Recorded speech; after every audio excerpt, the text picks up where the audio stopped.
I should have known something was off when my dad called me at 6 a.m. That man doesn't wake up for anything less than a fire or a serious favor. I squinted at my phone, saw Dad flashing on the screen and groaned. I nearly let it go to voicemail, but curiosity or maybe guilt got the better of me. "Hey," I mumbled, my voice still raspy with sleep.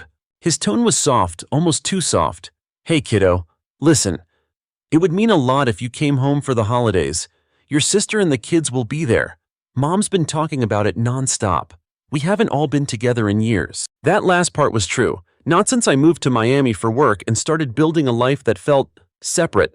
My family and I weren't exactly estranged, but we weren't close either. My sister Rachel stayed in Seattle with the kids. My parents had always doted on her, even when she didn't exactly give them a reason to. Meanwhile, I became the one who showed up, paid bills, and got forgotten just as quickly. Still, against every voice in my head, I said yes. I booked the flight the next day. $600 one way because of course I was traveling the week before Christmas. Tossed in a rental car reservation, picked up a few last-minute gifts for the kids, and wrapped everything in my too-small apartment the night before flying out. My flight was delayed. Twice. The layover was chaos. And when I finally landed at SeaTac, I walked out into the kind of snow that clings to your coat and seeps into your socks. Classic Pacific Northwest welcome. I pulled up to the house I basically financed and still didn't feel like I belonged in. Same faded siding, same squeaky porch step. It used to feel like home. Now it felt like a charity case I'd never stopped funding. I knocked once, arms full of gifts, expecting at least a smile. The door opened and there was Dad. No hug, no welcome back. Just, "You're going to babysit your sister's kids. We're going on a family trip." I blinked. "Wait, what?" Before I could get another word out, Rachel appeared behind him, duffel bag in hand, grinning like she'd won something. Her kids barreled through the entryway, tracking snow and screaming. She didn't even say hi, just looked down at her youngest and laughed. "Don't wipe your snot on him, kids." They all laughed like it was some inside joke. My mom chimed in from the kitchen with a cheerful, "Oh, don't be dramatic." I stood there, suitcase by my feet, wondering if I was the only one who realized how insane this was. I'd flown across the country. I'd paid for everything. And not one of them had even said thank you. This wasn't a holiday reunion. This was a setup. I smiled. A quiet, knowing kind of smile. Because they didn't know what I'd planned. Not yet. And that was the best part. The living room was chaos. My niece had somehow managed to upend her snack pouch all over the couch cushions. My nephew was already asking for the Wi-Fi password like I ran a hotel. Rachel handed me a scribbled note, half a list of emergency numbers, half a schedule that clearly hadn't been thought through. "We'll be back in 6 days, she said, breezily tossing her bag into the hallway. "They go to bed around 9 usually, unless they don't. Just feel it out." My dad was already loading the car. My mom shoved 2 extra scarves into her tote and kissed the kids like she was going off to war. "Wait," I said, stepping back toward the front door. "You're seriously leaving now? You didn't even ask if I could do this." My mom looked confused, like the question didn't make sense. "You said you'd come for the holiday. This is the holiday." "This is your holiday," I said, trying to keep my voice even. "I thought I was coming to see you, not babysit." "Oh, come on," Rachel jumped in. "You don't even like Christmas stuff. You don't decorate. You don't bake. This is perfect for you." My jaw tightened. "I don't bake" had somehow become code for I don't deserve a holiday. And besides, Dad added, "It's not like you don't owe us for everything we've done." That was the moment something shifted. Not because of the words, they were familiar, but because of how casually he said them. Like I was still 16 and hadn't just spent the last 3 years wiring them grocery money and covering Rachel's car payment every month. "Oh, you," I said, my voice quiet now. "For what?" The room went still. Even the kids looked up from their tablet. I didn't wait for an answer. I picked up my suitcase, wheeled it into the guest room, and closed the door. The thin walls did nothing to muffle the sound of them shuffling out, laughing, starting the car. I sat on the bed, staring at the floral print comforter, trying to decide whether I was more angry or hurt. I kept flipping between the two like a coin that refused to land. That night, I found a stack of overdue bills on the kitchen table. Not just overdue, ignored. Power water credit cards, all in my dad's name. Or mine. He'd added me to a few of them years ago for emergencies. A sinking feeling bloomed in my chest. This wasn't just inconsiderate, this was strategic. They didn't just forget I had a life, they decided I could hold theirs up, no questions asked. I took a walk the next morning just to get some air. The cold slapped me awake, but it was better than stewing inside. I passed the neighborhood park where we used to play tag. Everything looked the same except it didn't feel that way. Back at the house, I made breakfast for the kids. They were fine, honestly. A little wild, but not unmanageable. It wasn't them I was mad at. It was the adults. It was the way they weaponized my reliability, turned my presence into obligation. Later that afternoon, I got a group text from the family. "We just landed. So beautiful here. Hope the kids are okay. Thanks again, you're the best." No photos, no actual interest in how I was doing. Just assumption. I stared at the screen, thumb hovering over the keyboard. I wanted to reply with something sharp, something final, but I didn't. Not yet, because they didn't know what I knew. And they had no idea what was coming next. By day 3, I'd lost all sense of time. The kids were out of juice boxes and I was out of patience. I'd missed 2 remote meetings from work, my phone was at 9%, no charger in sight, and I had a migraine building behind my eyes like a thunderstorm. Rachel hadn't checked in once. My parents sent a group selfie from some mountain spa. Dad was in a bathrobe holding a champagne glass. The caption read, "Family first." I stared at it for a long time, something brittle cracking deep inside me. Later that evening, as I sat in the kitchen wiping peanut butter off a chair leg with a paper towel, I noticed an envelope half stuffed in the drawer marked tax stuff. I never would have looked twice if I hadn't seen my own name peeking out from the corner. I pulled it out. A letter from the credit union. Overdraft protection notification. My name, my account. I kept reading and then I froze. My bank account had been linked to my parents' home equity line. Linked. As in they'd used my information, my signature apparently, to apply for a credit line against their house. $42,000 drawn. All of it spent. The last withdrawal had been made 2 days before I flew out to babysit. A 6-hour flight after they begged me to come for family time while draining the account I used to pay their mortgage. A pressure built in my chest. A deep hot ache. I felt sick. I paced the living room, stepping over toys and empty cereal bowls. Then I pulled out my laptop and logged into my bank portal. The transactions were all there. Car repairs, flights, vacation rentals, even a resort package deposit, $3,200 charged to the card I thought I'd deactivated. That's when I knew. They hadn't just taken advantage of me. They'd planned it. They didn't want me there for the holidays. They wanted me out of the way to babysit while they used my credit to take the vacation they couldn't afford. They never saw me as family, just as a resource, a wallet, a safety net, and I snapped. My phone buzzed right then with a FaceTime call. "Rachel," I answered. The signal was patchy, but her smug face was unmistakable. "Hey," she sang, sunglasses perched on her forehead. "Everything okay? Kids alive?" "They're fine," I said, voice flat. She grinned. "Told you they're easy. You were probably overthinking it." I stared at her, calm but cold. "You linked your house loan to my account," I said. Her smile faltered. I found the letter. And the bank logins. I saw the resort deposit. From my card. "Okay, first of all," she said, her tone shifting into defense. "You're overreacting. Dad said you wouldn't notice. And anyway, it's not like you need the money right now." "You took $40,000, I said quietly. "It was a loan," she snapped. "You're acting like we robbed you." "You did rob me." That's when Dad's voice chimed in from behind her, blurry but loud. "You wouldn't have had that money if it weren't for us raising you. Show some gratitude." Something in me turned to ice. I held the phone closer to my face and spoke clearly. "I want you to know I canceled your return flights." Silence. What Rachel asked, her face suddenly pale. "I reported the charges. The bank flagged them. Your cards are frozen. And I spoke to the hotel. You've got until noon tomorrow to pay or they'll call the authorities." Dad's voice grew louder, angrier. "You ungrateful little—" I hung up. Then I called the credit union, froze the shared account, scheduled a fraud inquiry, filed a report. I called my lawyer, set up a meeting. I called the airline, used my own account to confirm all their tickets were canceled. Then I called a local real estate agent and set up a tour for the next morning for a condo downtown. I was done playing provider. I wasn't going to be their doormat anymore. When they called back, I didn't answer. When they texted, I ignored them. That night, the kids fell asleep early, completely unaware that the world around them was shifting. I watched them for a moment, blankets tucked around them, soft breathing filling the room. They deserved better. So did I. By morning, I had packed my bag. I dropped the kids off at a neighbor's house, Mrs. Klein, who had raised 4 kids of her own and knew all about Rachel's disappearing acts.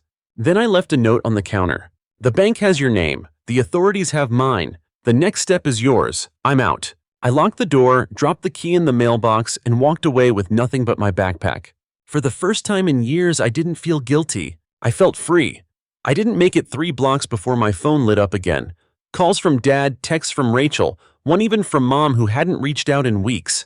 Dad's message came first, short, full of anger. "This is how you treat your family.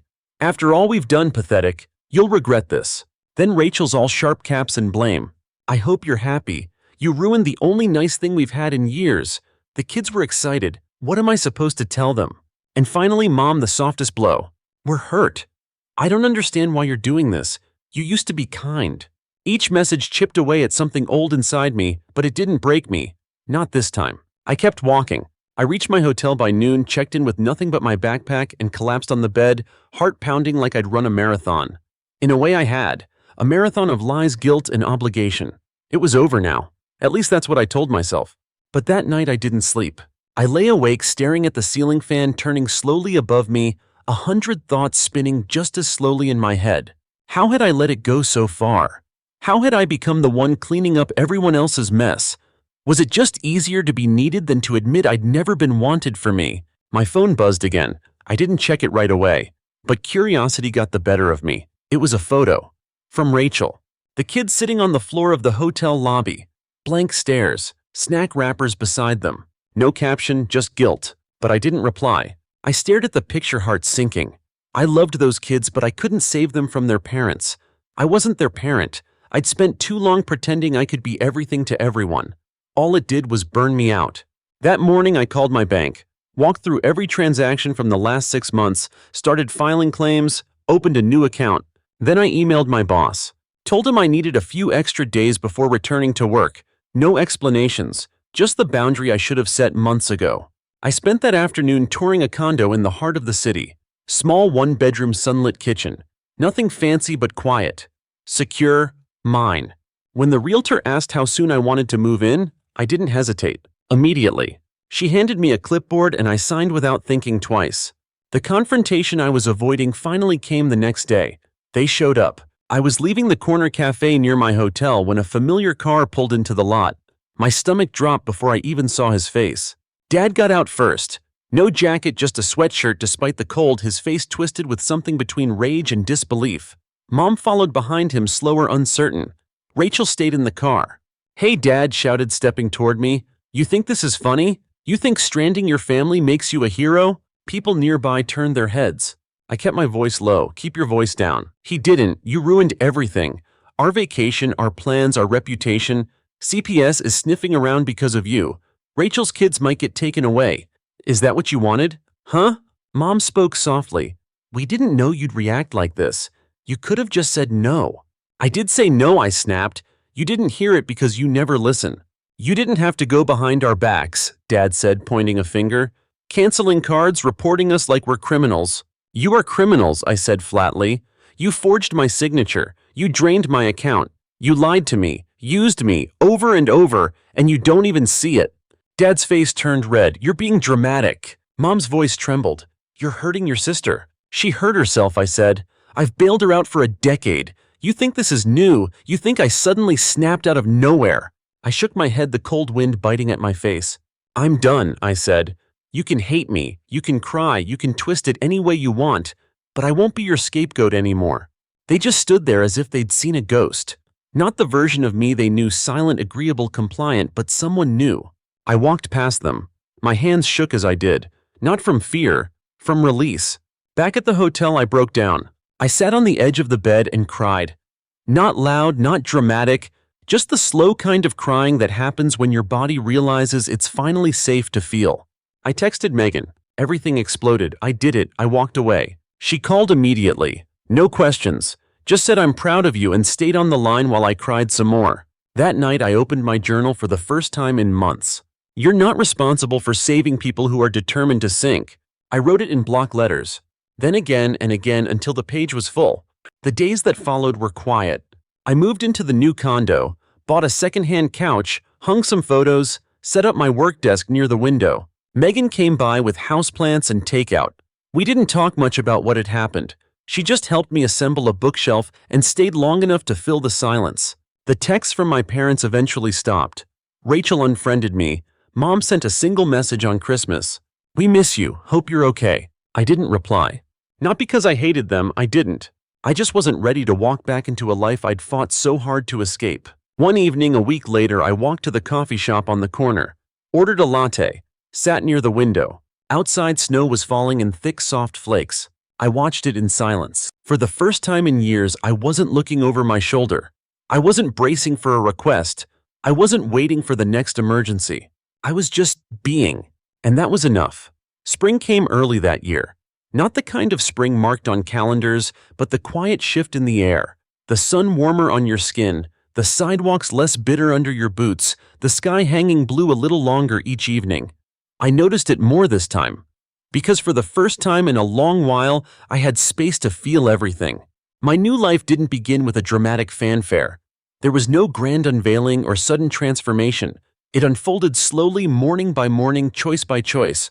And that, I think, is what made it real. I settled into the condo like it had been waiting for me. I painted the bedroom walls a soft, calming gray, bought dishes I actually liked, learned the names of the baristas at the corner cafe, and joined a Saturday yoga class that met on the rooftop whenever the weather allowed. The routines I once dreaded became the rituals that grounded me. Work flourished too. With the emotional weight lifted, I performed better than I had in years. My manager noticed. So did I. I wasn't distracted anymore, no more emergency transfers or juggling my family's chaos alongside my job. I finally had room to build something that was mine. One morning, Megan and I sat on the balcony sipping coffee, the city humming below us. She looked over and said, "You've changed, you know. You used to flinch every time your phone buzzed." I smiled. It still does sometimes. But now I don't dread it. It's not them anymore. We didn't speak about the family often, but she always gave me space to process when I needed it. A few texts trickled in from my mom over the months, short, polite ones. "Hope you're doing well. Let us know if you ever want to talk." But the messages came without pressure. No demands, no accusations, just distance. I wasn't ready to close the door completely, but I wasn't opening it again just yet. And that was okay. The biggest change, though, wasn't visible. It was internal, quiet, steady, permanent. I no longer apologized for needing boundaries. I stopped explaining why I didn't answer texts right away. I stopped feeling guilty for living a life that was peaceful and mine. I learned to enjoy my own company. Saturday afternoons became time for slow cooking, long walks, and window shopping with no rush. I even took a weekend trip by myself, just a small coastal town, but I walked the beach, journaled in a cabin, and didn't feel the urge to check in with anyone. It was freedom. Not the kind that feels like a wild sprint, but the kind that lets you finally exhale. The lesson in the end was simple. I mattered. Not for what I could do for others. Not for how much I gave or how little I complained. I mattered simply because I existed, because I was human and worthy of respect. It was a truth I hadn't lived by before, but now it was carved into the foundation of my life. And once you see your own worth clearly, it becomes impossible to unsee. One afternoon, nearly 8 months after everything unraveled, I received a letter in the mail. Handwritten. The return address was familiar Rachel's. Inside was a folded note. No threats, no guilt, just honesty. "I know I was wrong.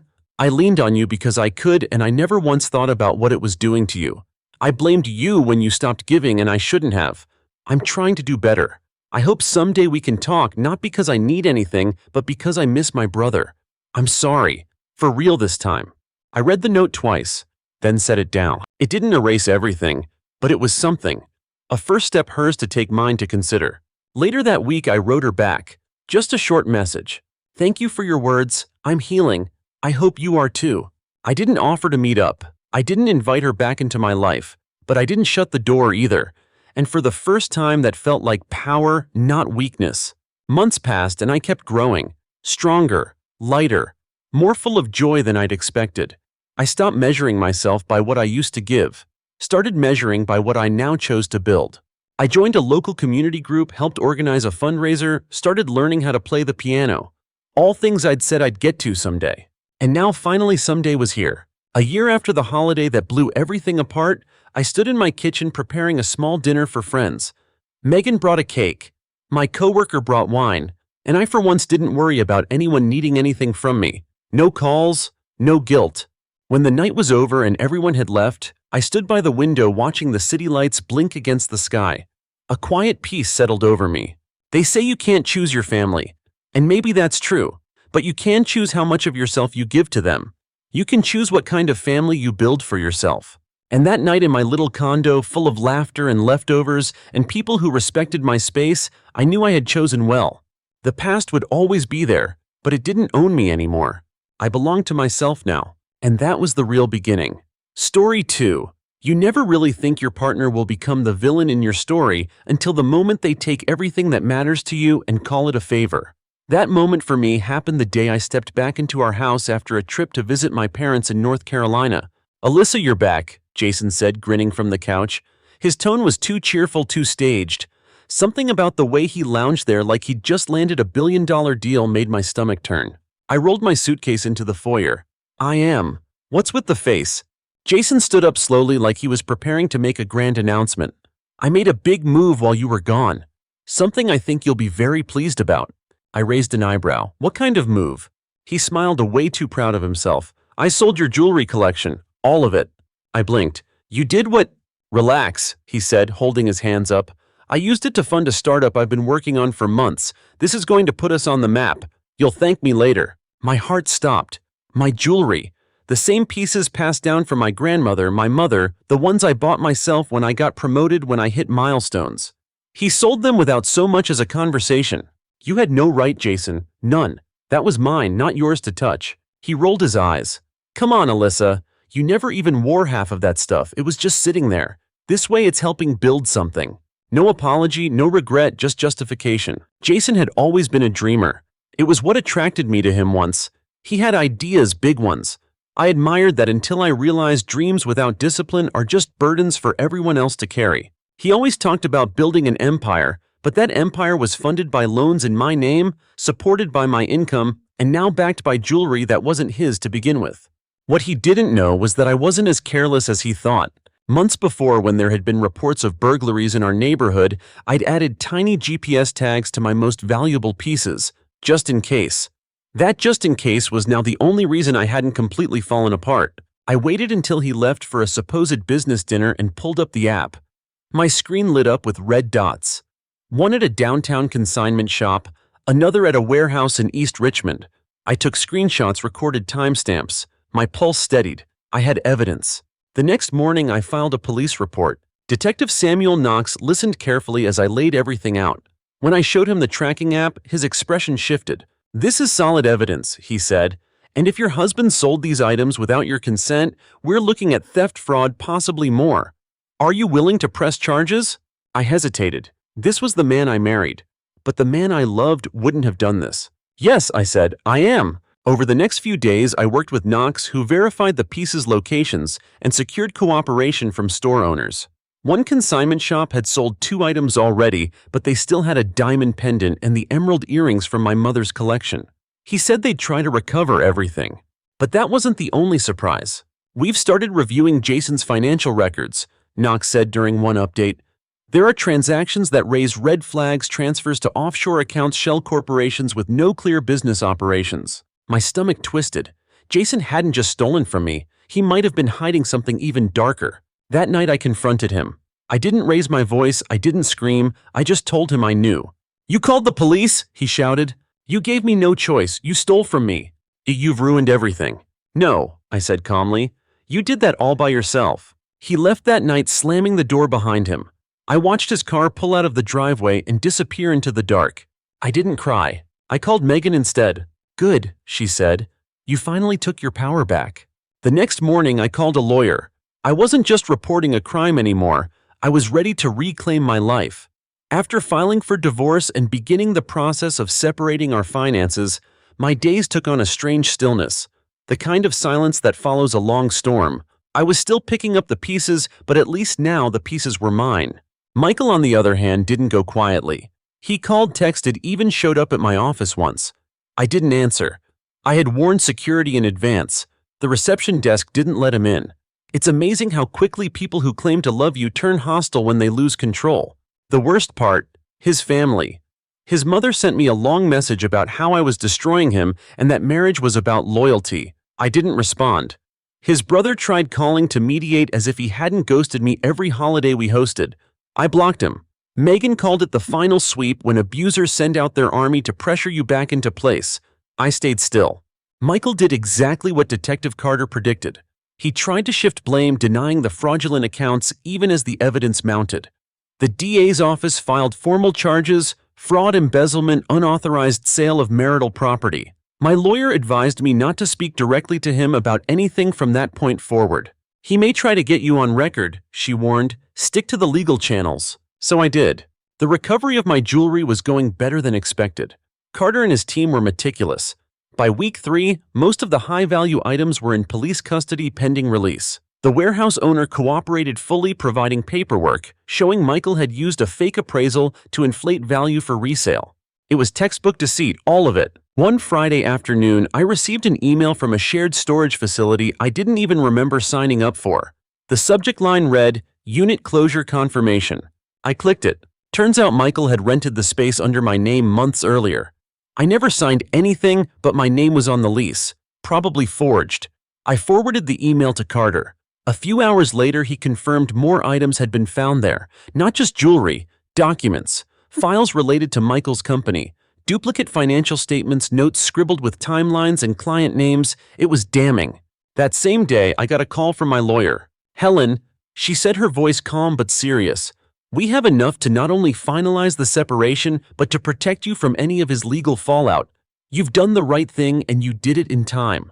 I felt a lump rise in my throat, not from fear, from relief. For the first time in years, I wasn't covering for someone else's mess. I wasn't bailing anyone out. I was standing on solid ground. That weekend, Megan came by with Chinese takeout. We sat on the floor of my apartment, surrounded by the framed photos I had finally unpacked. "So," she said, between bites of orange chicken, "what's next?" I thought about it, about the silence, the clarity, the long overdue return to myself. "I'm not sure yet," I admitted. "But I know one thing. I'm never going back to being someone's backup plan." Megan raised her chopsticks in a toast. "To fresh starts." I smiled, clinked mine against hers. "To freedom." The days after filing for divorce felt like I was breathing for the first time in years. Everything was clearer. My thoughts, my goals, even the air in my apartment seemed lighter. I wasn't constantly watching my back or walking on eggshells. For once, I wasn't responsible for someone else's bad decisions. Michael, on the other hand, reacted exactly as I expected. Denial turned into rage, and then rage turned into pity-seeking. He sent me a slew of texts ranging from, "You're destroying everything we built," to, "You'll regret this," and then back to, "Please, we can fix this." I didn't respond. Not once. I'd spent too many years getting pulled into his emotional spin cycles. I was done. Meanwhile, Detective Carter kept me updated. Michael was officially being charged. Alongside theft and fraud, they uncovered years of financial manipulation and tax evasion tied to his business. It was bigger than I'd ever imagined. When I'd married him, I thought I was joining a man with vision. Turns out I was just fueling a fantasy. My lawyer helped me sort out the tangled financial mess he'd left behind. We traced payments, filed claims, and began the process of legally separating our assets. It wasn't easy. Every form I signed felt like I was peeling back years of compromise, control, and quiet resentment, but with each signature I was reclaiming a piece of myself. The recovered jewelry started trickling back in. Each time I held a piece, it felt like reconnecting with a memory. My grandmother's sapphire ring, my mother's wedding bracelet, the gold pendant I bought after my first job. They weren't just accessories, they were milestones. Proof that I'd built something for myself long before Michael came into the picture. One day, Megan and I met for lunch. She raised her glass and said, "To freedom, and to never letting a man touch your jewelry without a signed affidavit." We laughed, really laughed. Not the tight, forced laugh I'd grown used to over the last few years, but something full and real. By the time the court finalized the divorce, I'd moved into a smaller apartment. Nothing fancy, just clean, safe, and mine.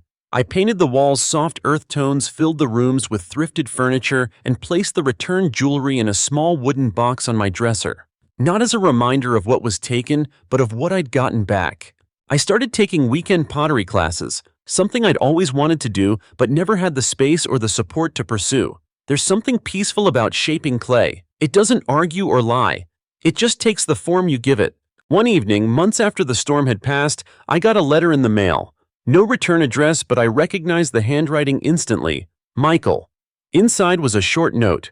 "I still don't understand how we got here, but I hope one day you'll see I was just trying to make something great for us."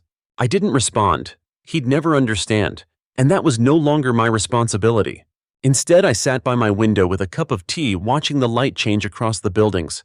I thought about how far I'd come, how I no longer needed to explain myself, apologize, or fix what wasn't mine to fix. The biggest lesson: boundaries aren't cruel. They're clarity. Love isn't control, it's respect. And self-worth isn't something someone else gives you, it's something you protect fiercely. So no, I didn't just survive. I rebuilt. Quietly, steadily. One decision, one boundary, one deep breath at a time. And I'm still here, free, whole, and finally mine. Story 3. I always thought the worst betrayal would feel like a slap. Obvious, loud, painful. But no, my father's betrayal felt like a slow exhale. Quiet, numbing. The kind of pain that settles into your bones before your brain catches up. My name's Rachel, and up until last week I thought I was next in line to take over the company my dad built from scratch. I wasn't some nepotism trophy, I earned it.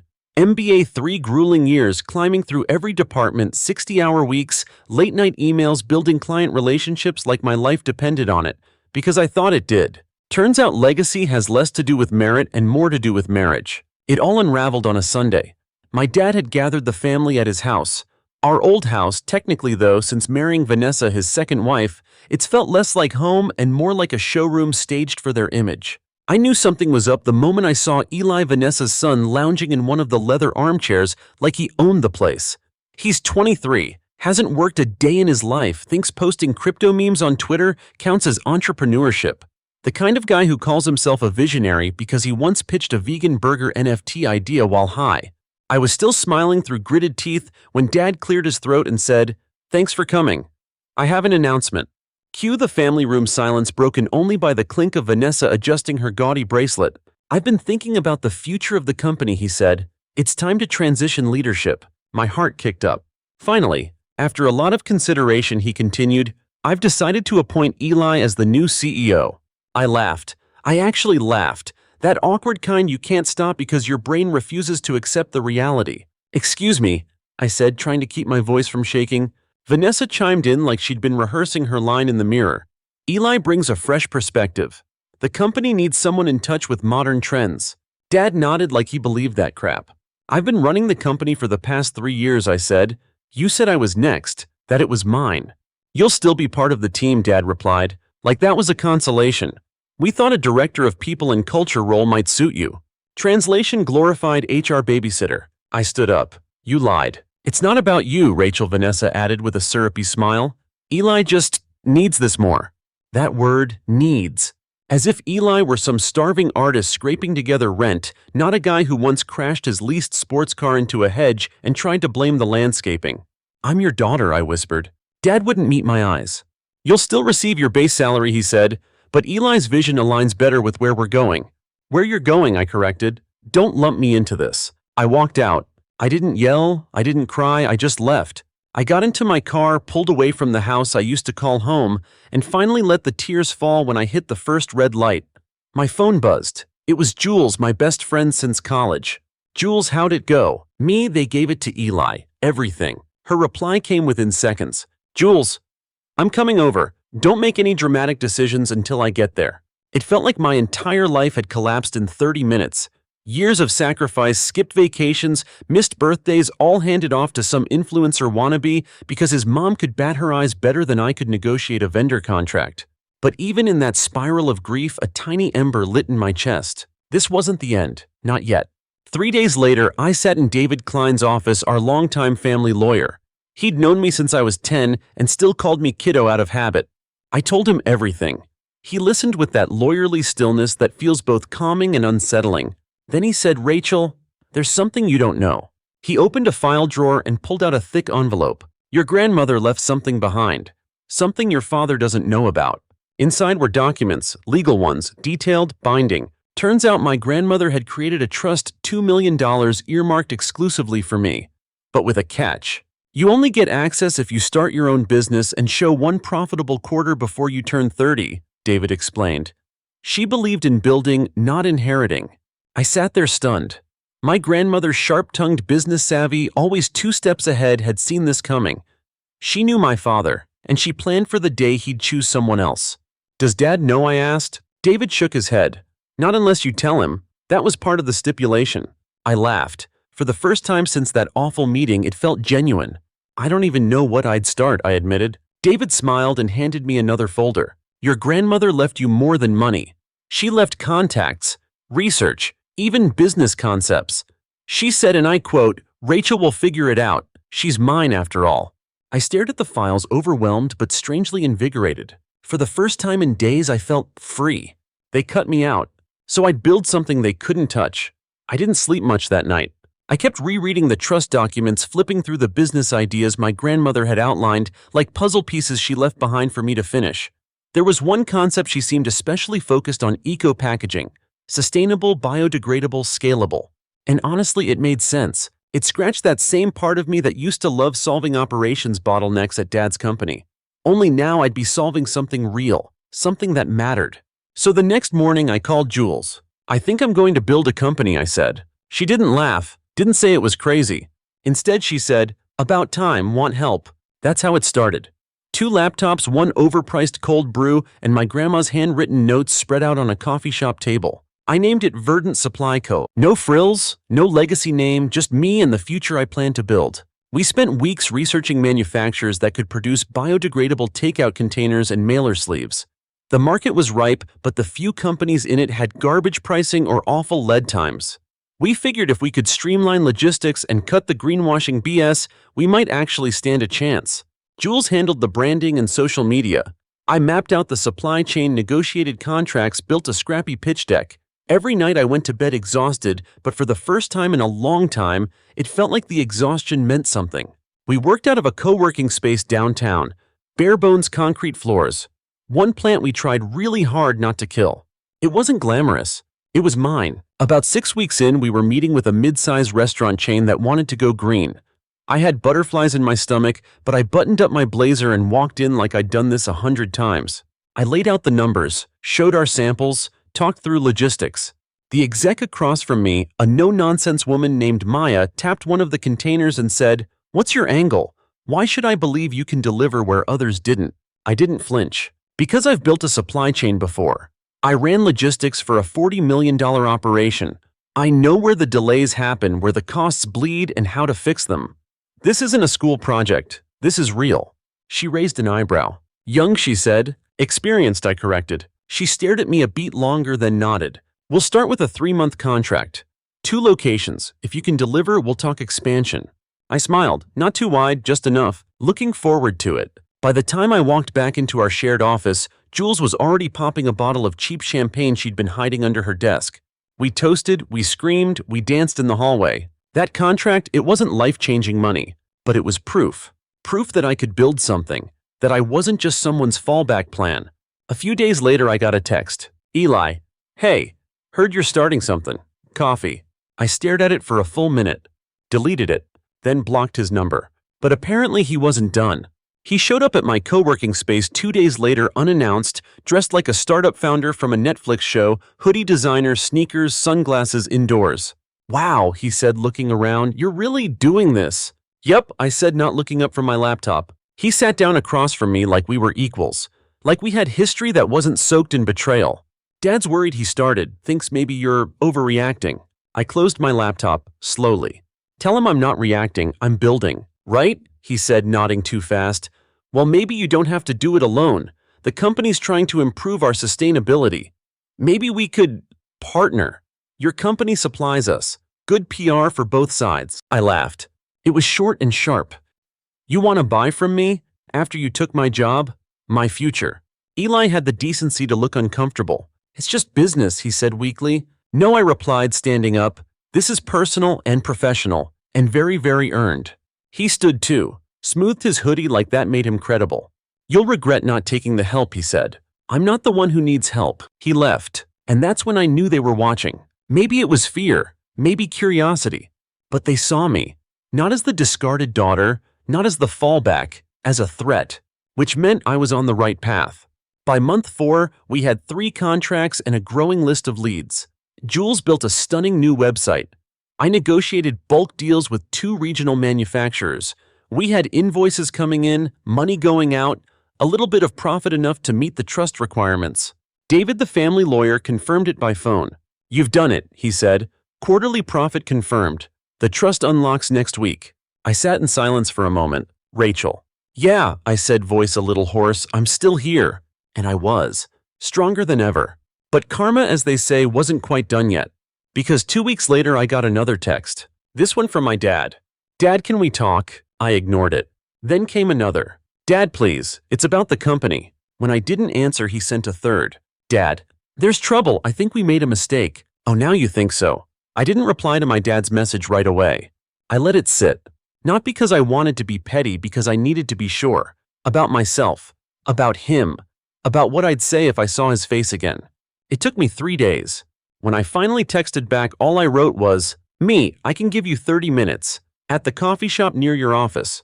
Tomorrow. Noon." He replied instantly. "Dad, thank you, I'll be there." And he was. I walked in to find him already seated, hands wrapped around a black coffee like it was something to steady him. He looked older. Not in the gray-haired, time-passing way. More like life had finally knocked the wind out of him. The kind of age that shows up when you realize the person you trusted to carry your legacy might be dragging it into the ground. He stood when he saw me. I didn't hug him. "Thanks for coming," he said quietly. I sat, didn't touch my drink. "What do you want?" He didn't flinch at the bluntness. He knew he didn't get warm and fuzzy me anymore. He got the version of me they made. "There's been some issues," he started. "Financial reporting discrepancies. A client backed out of a multi-year contract last week, then 2 others followed." I said nothing. He kept going. "Turns out Eli was using company credit to bankroll a crypto side project. Tried to spin it as brand expansion. We're under audit now. Still nothing from me." He sighed, ran a hand over his face. "I was wrong, Rachel." There it was. I waited. I should have never given him control. "I see that now. You were ready. You were loyal. You earned it." "You think saying that now changes anything?" I said quietly. He shook his head. "No, I just needed you to hear it." I let that settle for a second. Then said, "What do you want from me?" "We need help. Real help. Our team's been gutted. Half of them jumped ship after the audit started. We need someone who knows how to fix this." "You want me to fix the company that threw me out?" "I want you to come back," he said. "Not under Eli, not under anyone. We'd hand you full operational control. Majority voting rights. Clean slate." I took a slow breath. "You're offering me control of a sinking ship," I said, after giving my seat away like it meant nothing.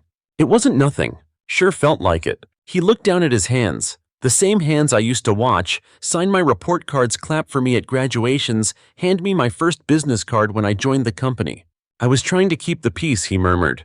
"You didn't keep the peace," I said. "You just chose the side that made the least noise." Silence stretched between us. "You've built something amazing," he said finally. "Everyone's talking about it. Verdant is everywhere." I didn't smile, just nodded. "It's yours," he said. "All of it. And you did it without me, without any of us." "Because I had to," I replied. "You left me no choice." He looked up, then really looked at me. "I'm proud of you," he said. And weirdly, I believed him. But that didn't mean I was coming back. "I'm not here to save you," I said, standing. "I've got my own company to run, clients to take care of, employees who bet on me when no one else would." He stood too. "I understand. I'm not saying I'll never work with you," I added, "but if I do, it'll be as a partner, not a daughter begging for scraps." He nodded slowly. "Understood." I turned to leave, then paused. "Tell Eli if he ever shows up at my office again, I'll press trespassing charges." Dad blinked, then gave a small sad smile. "I'll make sure he doesn't." By the next month, we'd secured our 5th major contract, this time with a national grocery chain. Verdant Supply Compo was no longer a scrappy startup. We were on the radar now. Trade journals were writing about us.